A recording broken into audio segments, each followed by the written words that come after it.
Jay here, Stretford, Paddock. Tottenham Hotspur 1, Manchester United 3. This is the live review. Joining me, as always, is my good friend and colleague and another person who's losing his voice, Joe Smith. Three of us.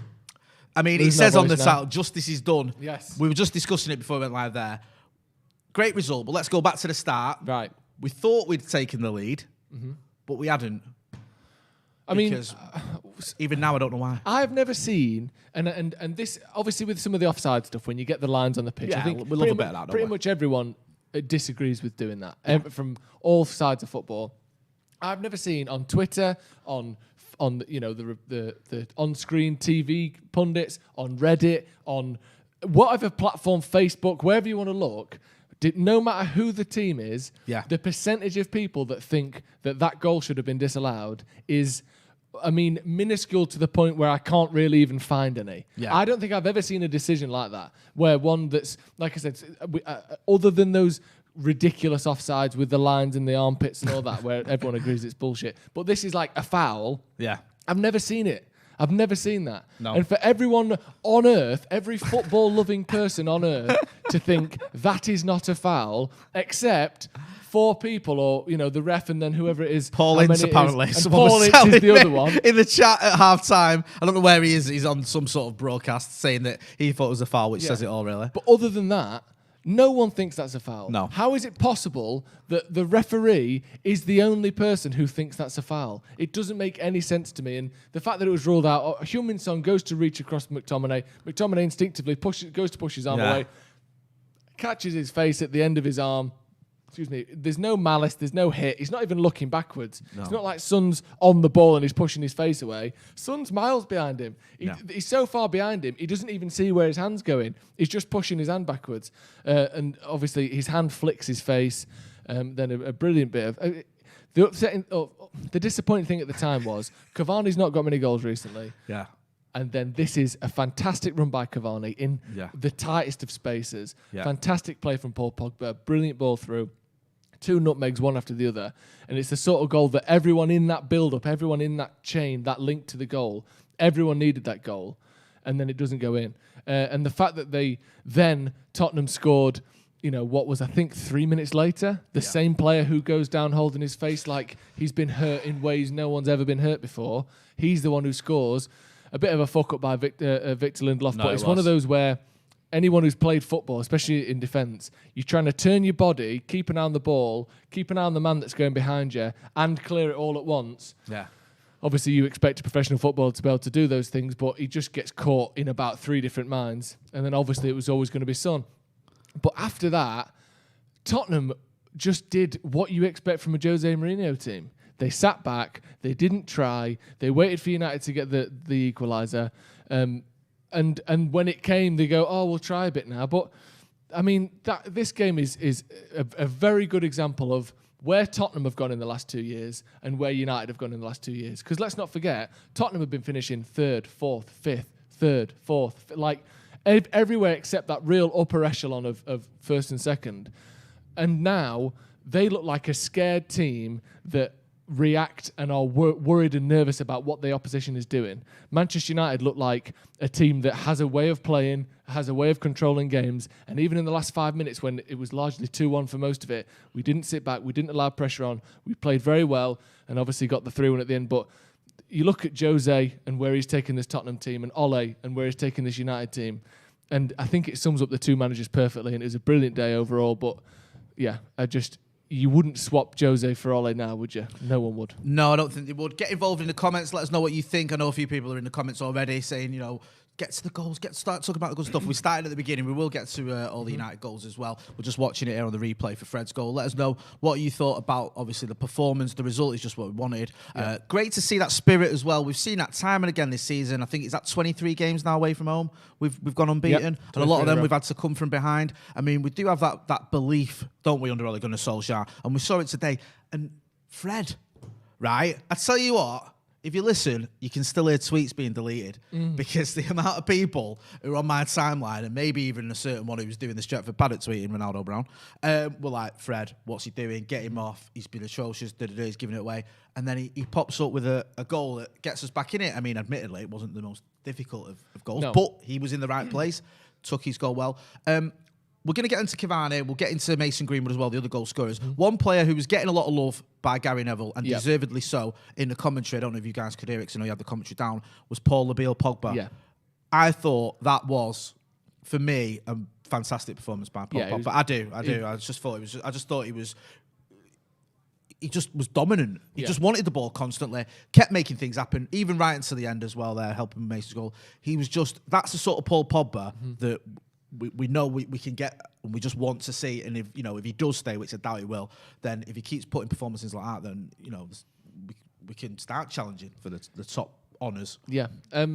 I will come back to Paul Pogba, but before we whisk over Fred, I mean, not only did he score, he was doing 1-2s on the 18-yard box. He's following in shots. He's like playing as a number 9, playing as a number 10, doing everything except the job he's meant to be doing, in fairness. But yeah, I can't let this go by and not give a big congratulations to Fred, because I didn't think that goal would ever come. And so very well done for him. It's weird as well because of all the goals for him to score, like he has shots all over the place, doesn't he? From like 18 yards, 20 yards out. He's always trying sort of that. Yeah, that was like, what was it, a 6-yard tap? Yeah, it's a poacher's goal. Like, what was he doing there for starters? He's never usually in that position, but he did well to follow it up. Yeah, he did. And he finished. I mean, it was a relatively easy chance, but you still got to put it away. And he did that. So credit where it's due. Fred got his goal. Back to Pogba. Turns it around, But I'm not brushing over that. Well done, Fred. Yeah. Get involved in the comments as well. Let us know what you thought about Fred and his goal and all the rest of it. But Paul Pogba, I don't know who they gave man of the match. I didn't see, but he would have been. Cavani, we got the official one. But I would have been surprised if it had been Paul Pogba. I thought it was that type of game for him. Yeah, it was brilliant. And even like, I mean, obviously in the build-up play, in the link-up play, he was excellent. He got the assist for Mason Greenwood's goal. He would have got the assist for Cavani's goal that was wrongly ruled out. But even like the things where, on the last 15 minutes when we're 2-1 up, he's the one holding the ball for 20, 30 seconds at a time on that left-hand side, interplay with Luke Shaw. Both, like Luke Shaw, by the way, who for some reason is just so hard to get the ball off. I think that's almost become an underrated side of his game. Like, Luke Shaw doesn't give the ball away. Like, obviously, he'll put crosses in that won't always be completed crosses or whatever. But when he's on the ball in our half, on the halfway line, he's very good at keeping hold of the ball. And you put that combination with Paul Pogba, when you're in a position where you need to keep the ball to close the game out. Like, Tottenham didn't even have a chance in the last few minutes. The closest they got to scoring a goal after we scored was a cross that came in, and Paul Pogba headed it almost into his own net, and then Cavani headed it almost into his own net. That was the best chance they had in the second half. So, yeah, Paul Pogba was brilliant today, and he justified moving Marcus Rashford away from his preferred left-hand side, playing him on that left-hand side. At first, I thought, why are we moving Marcus? He's been our most important player, other than Bruno Fernandes this season. Let him keep his main position. But he justified that because he just dominated that left-hand side, and he was brilliant. He got his assist, should have had 2 assists. But he was brilliant today. Let's go through a few super chats and then we'll carry on I'll let you read through them. We've got quite a lot. Al-Reza Darudi says, thank you guys for always being fair on Ole and the team. Instead of trying to get views through spreading negativity, we deserve this. Even VAR couldn't stop us. Thank you very much. I mean, I'll be honest, I don't go out of my way to be nice to Ole or to anyone. I just think you look at what's happening. How can you want the manager sacked when we're second in the league? And, if we win our games in hand, 8 points off top with 8 games to go. He'll always have credit from me because of what he achieved as a player. He is a legend, and I love him. And also the fact that our owners are absolute parasites who don't back the manager properly. So he'll always get that sort of credit. But ultimately, if we're not performing, if we're not sort of at the business end of the table, if we're not challenging for trophies, I know we haven't won any yet, but we've at least been in the conversation towards the latter stages of competitions and stuff, then I wouldn't be going, he's got to stay, But his performances as manager justify that backing for me, because even when we've had the sort of the spells where things haven't gone our way, you can understand why. Towards the end of his first season, he hadn't had a full pre-season. He took over from Jose Mourinho when things started going wrong there, so you can understand that.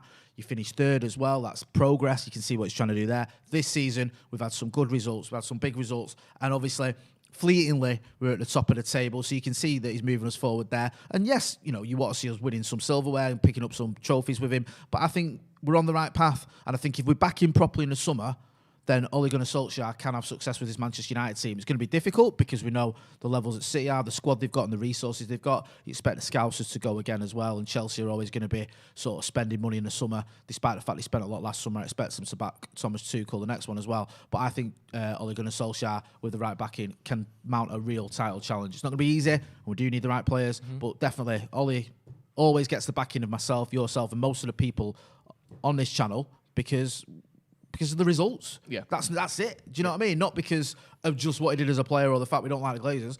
The results speak for themselves. Go on, I'll let you run through a few more of them super chats. Caleb says, Mason the super sub, 1 assist, 1 goal. Cavani looks like a dad teaching his son to hunt the way he works with Mason. I reckon he's learned a ton. Yeah, Steve was saying the other day, wasn't he, that Cavani apparently has really taken Mason under his wing. You've seen the images, Mason's haven't you? loving it as well. Like they do seem to be from pre-match. Yeah, they do seem to have a real good relationship, those two. And you know, you even saw Cavani copying Mason's pattern to dive and header today, didn't you? It's good that as well because Mason's at that age where he can still learn. Yeah. It's a lot more difficult to say try and get Marcus to change his game now when he's 23 years old and he's been playing a certain way. I'm not saying he can, and you can always adapt. But when you've got a player who's only been in the team for a year, who's still not playing in his favourite position, he's still a bit of a raw striker, then someone like Edinson Cavani, who's been one of the most prolific players in the last 10 years across any division in the world, then you're only going to get good things from it. Sorry, go on. Joe Gibbons, can you please make a T-shirt of the Mike Phelan after the disallowed goal? Every ounce of his soul left him. Cheers, boys. It's a great picture, isn't it? And it's good that we can enjoy that picture without thinking that picture is sort of reflecting 2 points robbed from us or 3 points robbed from us. Anish Joshi says that Mason's shot for the goal is how hard I wanted to kick the ball at the ref's effing head. Great win, lads. Up the Paddock. Up the Reds. And Rishi, I don't know why everyone was panicking. It's just Spurs. They've got one trick. Kane Son combined to score first, and then they lose. Pratik Duan says, Paul Ince couldn't hold his smile when they showed all his face after the disallowed goal. Look at his face now. Pure bliss. And Edward Bamba, can't wait for Fred to become a goal-scoring machine. Now his drought is over. Like Forlan. When he left United, he was one of the best strikers in the world. And Ivan Chung says, Pogba on the left was really good. Revenge done. Oh, this feels good. There's an interesting point there. Well, there's several. They're all great points as well. A little bit about Kane. I mean, there's sort of one, if you don't get Champions League football, he's going to be on his way. Do you think there's any chance United getting it going in for him? I know we'll get onto the game and I'll just ask you quickly. Depends how much they want for him or how much they insist on him or how much United can knock off that reported 150 million that they want. If they could get him for around 100 million, I think there's a chance. Yeah. But I don't think we could get him. Because they're in real trouble losing him after today as well because they were 7th, I think. So they're not obviously going to have gone up after losing today. And if they don't get Champions League, it looks like Harry Kane could be on his way. Get involved in the chat. Get involved in the comments. Let us know what you think about that game. Mason Greenwood, we've been talking about his performances. His performances of late have been very good. It's just this season as a whole, he hasn't been as prolific as he was last season or anywhere near what we saw with him or from him as a younger player for the academy. But took his goal really well. And the last few weeks especially, you know, it looks like, you feel like we're getting the Mason Greenwood of last season back, doesn't it? Yeah, well, do you know when, after lockdown last season, Mason came in and he got like 10 goals in 20 games or something after lockdown, didn't he? It was ridiculous. Or even less than that, 10 in 13 or something amazing. He's almost ticking towards, you know, he got the one against Brian. He got the one today. Did he get the one? He got the goal against Granada as well, did he? I can't remember who scored against Granada, but he's certainly picking up a couple more goals recently, Mason Greenwood. And Rashford got one, didn't he? Just looks a lot more involved in the game. He looks a lot more like he's playing a part as a team member rather than someone who's, you know, sometimes in the earlier parts of the season he would be a bit passive and he would be a little bit, you know, kind of letting the game go by him. That's not happening at the moment. And when he comes on, he makes an impact. And like he said, gets the assist for Cavani's goal, which we'll talk about in a second, because that was a fantastic cross to him. And obviously gets his own goal as well. But I think we should mention Cavani today a little bit as well. Yeah, I've not really mentioned Edinson Cavani yet, but I fully intend to. Me and you were speaking about it midweek. I was getting worried, I'm not going to lie, about Edinson Cavani. He didn't look happy. He'd obviously had that ban, which he didn't agree with, which was a sort of, you know, was never deliberate what happened there. You can argue the toss on whether, you know, what went down with the ban, but he felt a little bit hard done by. There was talk that he wanted to leave. He'd come out and sort of done a tweet or an Instagram post saying he was happy, sort of thing. His dad, I think, had said he was on his way to Boca Juniors. Didn't quite look the same player that he did when he first came in. He'd missed, I think, 9 out of 10 games through injury. And I was really worried that maybe we're not going to see the Cavani we saw when he first arrived, or the one that was at PSG. But today, I mean, you could argue that's his best performance in a United shirt. I know some people may go back to the Southampton game, and I can understand now why, but his goal, his involvement in the other goal, he's clearing the ball off the line when it headed it onto the post. That's a certain goal if he doesn't do that. Yeah. I mean, Sissoko's right behind him. Yeah, I mean, it was just almost like a perfect performance by Edinson Cavani, I felt. Yeah, I think it was about 30 minutes in where I kind of said there's been a couple of times where he's dropped short to get the ball and his ball back into the midfield was a bit wayward. There's one that he gave to McTominay where the ball was like bouncing up McTominay's feet and we ended up losing the ball. But other than that, other than a couple of, not the best passes in link-up play, he was brilliant. And, I mean, let's be honest, he scored 2 goals today. I know that he only scored 1. It's only officially 1. But the movement for that first goal, the finish for that first goal, the timing of that first goal, it was all brilliant. And obviously that won't go down in his stats and it doesn't count towards anything other than we know in our heads how good a game he had today. But to get the goal that he did as well, Julian Lawrence, who's a journalist and reporter, said 2 minutes before the goal, Edinson Cavani told Mason Greenwood to play the ball to him quicker in the box. On the next ball, Greenwood's one-touch cross to Cavani. It was perfect, and that's where the goal came from. Back a bit up to that Greenwood-Cavani partnership and relationship we've been talking about. But that's the good side of Edinson Cavani, isn't it? That we want to see more of, where he has this sort of instinct and this experience doing this. He knows how to get 30 goals a season, for 5-10 years in a row. And the finishing was excellent today from him. And he made the difference. And him and Paul Pogba, I think, were the two for me that were United's best players today. But he was excellent. He really deserved a goal. And hopefully he can be back in the goals for the end of the season, because we can give the league to City in our heads all we like. Yeah. But if the United players for a second think that the title is done, then it is done. Yeah. These players can't go out on the pitch thinking anything other than 8.6 games, 8.6 games, or 7 games, whatever it is. That has to be the mentality.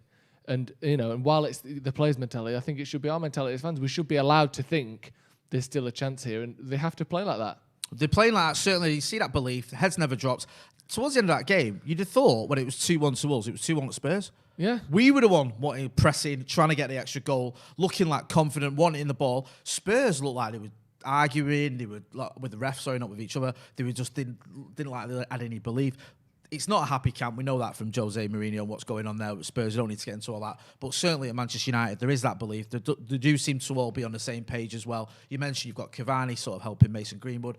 Ole seems to have a great relationship with the players. Paul Pogba looks like he's as happy as he's been at Manchester United, which is what you want to see. So it's all coming together nicely. We're going to wrap it up before we do. We've got a few more super chats you want to go through there. Yeah, Ian Hamilton says, that was absolutely brilliant. Get in. Them victories mean a lot after what they did to us. Yeah, the refs more than anything, I think. Love Cavani, Pogba and Greenwood. Love the content, guys. Thank you very much, Ian. Darren Cox. Ole's clearly making progress with this team. I can't understand that fans that want him out. Who do they want that could do any better? I mean, I think at some point, I almost think we need to stop referencing Ole out stuff. And it's not Darren's fault, because that's constantly the conversation all the time on social media. But at some point, you just go, he's obviously not getting sacked. If we finish second comfortably this season, which currently we're 7 points clear of third, if we finish comfortably second this season, you aren't sacking your manager after that. No. Unless there's, horrific problems behind the scenes, which, by the way, everyone speaks about things. There aren't those problems. United Forever podcast, we can still win a quadruple this year in 2021, Jay. League Cup, Cup Winners' Cup, Super Cup, Charity Shield. Cup Winners' Cup doesn't exist, but other than that... let's not let that stop us from winning it. Con 1WS, Eddie and Pog were brilliant today. Get them signed up. Yeah, we do have that slight issue to deal with, don't we? Will they even be here next season? Jacob O.C., welcome to the members. And Kimani W says, bring me my piss take. Well, sir, you shall have your piss take tomorrow at 7 p.m. It's going to be a good one. I mean, the great thing about United beating Tottenham is you automatically get to take the piss out of Jose Mourinho. And we won as well. You do. How perfect. How perfect. He said a talk then on the thumbnail and the title about justice. Scott McTominay's had his word on it just then with this. He says, talk about the disallowed goal. He says it was a total injustice, but you just have to get on with the game. Getting 3 points in a really difficult game was pleasing. And he also says, personally, I'm not a fan of VAR. The referees have to make decisions. It was a case of keeping calm. Everyone makes mistakes. And that's part and parcel of it. Very noble there. It's easy to be noble, though, when you've just won. Yeah. So you can easily put those injustices behind you. Manchester United coming from behind to take all 3 points against Jose Mourinho's Tottenham Hotspur. Sounds so sweet. We'll be hearing from Stephen Howson, so we'll have his reaction to that. We'll be hearing from Andy Tate, have his reaction to that. He'll be back tomorrow with Premier League Piss Take. I'll be at Old Trafford in the morning with the news and the updates and what's going down with the paper talk.